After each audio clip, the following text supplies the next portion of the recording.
We do have a purpose. We may not be perfect people. We may not have perfect situations, but we are still significant nonetheless.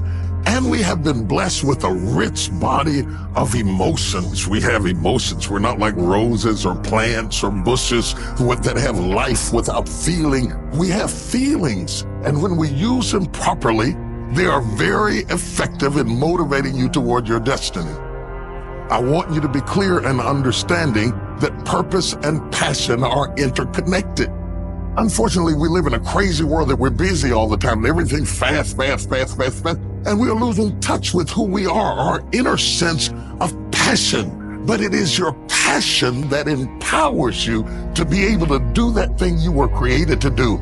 We have passion through which we thrust into the throes of life to accomplish the things that we were created to do so that we can function at a higher dimension with authority and with conviction. You need passion to withstand all the obstacles that go along with your purpose.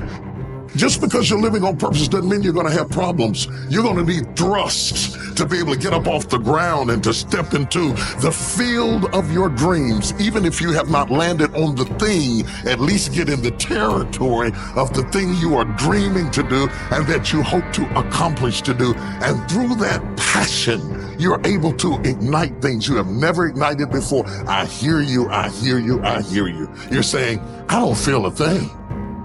All of us go through times that we don't feel anything at all. But in order to ignite passion again, you have to be exposed. Get out of the boat, Peter. Walk on the water. Go do something you've never done before. Get involved. Get connected. Because when you are exposed, you see that there are more options than your contemporary situation at any age. That's the good news about it. You don't have to be cute. You don't have to be pretty. You don't have to be a size 3. You don't have to be a blonde or brunette. You don't have to be 20 or 50. At any age, you can still ignite your purpose through finding your passion. That's good news. What then do we do with the lulls in life?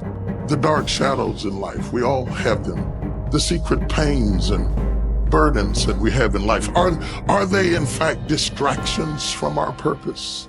Absolutely not. I have never seen anybody who did extraordinary feats that didn't have extraordinary issues.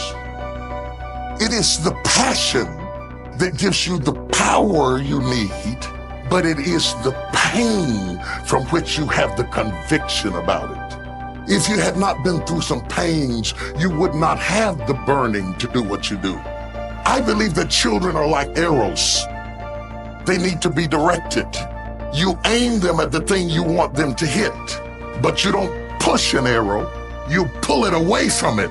And it is the digression that causes the progression. If your life has been tough and it's been hard and you had to pull yourself up by your bootstraps and your childhood wasn't so good, guess what? That was just the arrow being pulled back so that when you are released, you can thrust after the thing you're after.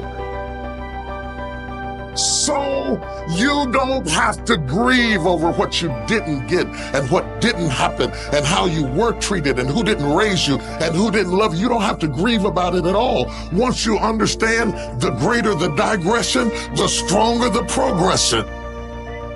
If Nelson Mandela had not been incarcerated, had not been mistreated, had not been ostracized, he would not have the passion to do what he does. If Oprah Winfrey had not gone through the things that she had gone through, she would not be so committed to making sure that everybody finds their purpose and finds their dream and everybody gets healed and everybody's okay. I'm telling you, what you think is working against you is actually working for you.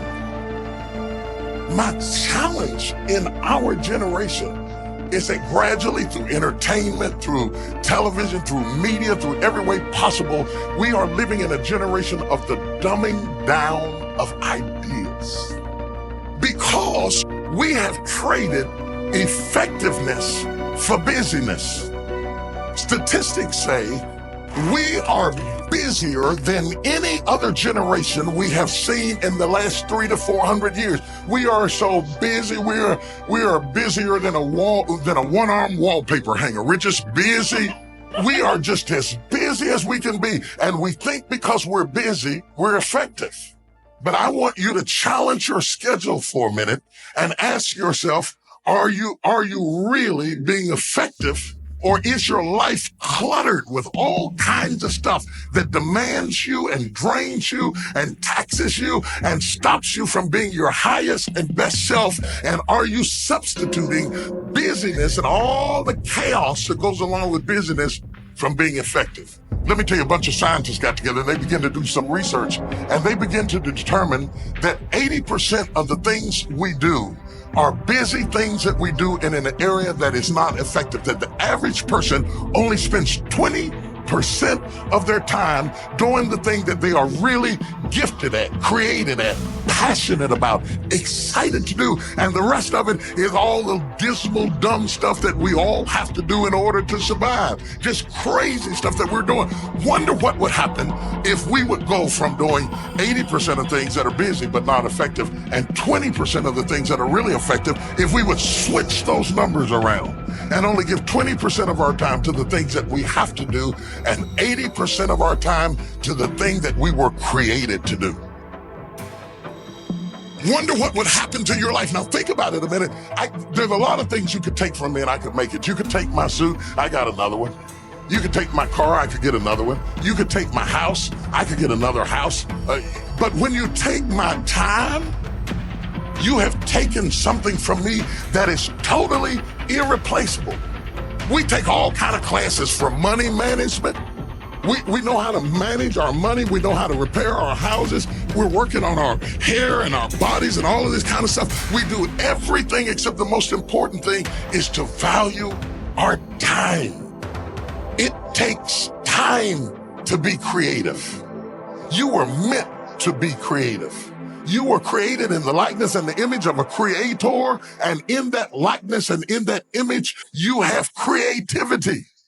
If you had time, you would be creative. But in the absence of time and with busyness and clutter and the phone, you all got music playing on your phone, all kinds of stuff. And no matter what kind of song you put on it, after a while, you hate to hear it, because every time you hear that sound, you know it's somebody else wanting something else from you that's taking you away from what you are gifted and created to do. This is a life class. That means that we have an opportunity to learn how to maximize our lives. Think of the things that you're doing that somebody else could be doing. And think of yourself as a precious commodity that you are going to reserve your energy for your highest and best use. The first thing we teach people that understand their significance, if you are doing anything that somebody else in your life could do, you are not reserving yourself for your highest and best use. We are not using our life, our time, our energy for our highest and best use. And something in the back of this brain back here is going, ding, ding, ding, ding, ding, ding, ding, ding, ding. You're missing it. You're missing your life, your purpose, your passion, your excitement, your enthusiasm. And through these classes, what we want to do is shake you and rattle you and stir you up to understand that every moment is a gift, every second is a gift, every thought is a gift, every idea is a gift, every opportunity is a gift, everybody you meet is a gift. You are gifted with opportunities, and I want to show you how to begin to maximize what you've got. People will define you by how they met you. Whether it may be girlfriend, mother, banker, whatever it is, if they define you right there, they put a period. But if you have the capacity to do more, turn that period into a comma. I tell people, don't let people put a period where God has put a comma. Explore all of your life, no matter how diverse it is. There are some people who have more capacity and they can handle more things, and there are other people who have to focus on one thing and do one thing well. You have to determine which one you are and be that. Now, a lot of people don't know how to get over the past. They don't know how to forgive. They confuse forgiving with forgetting.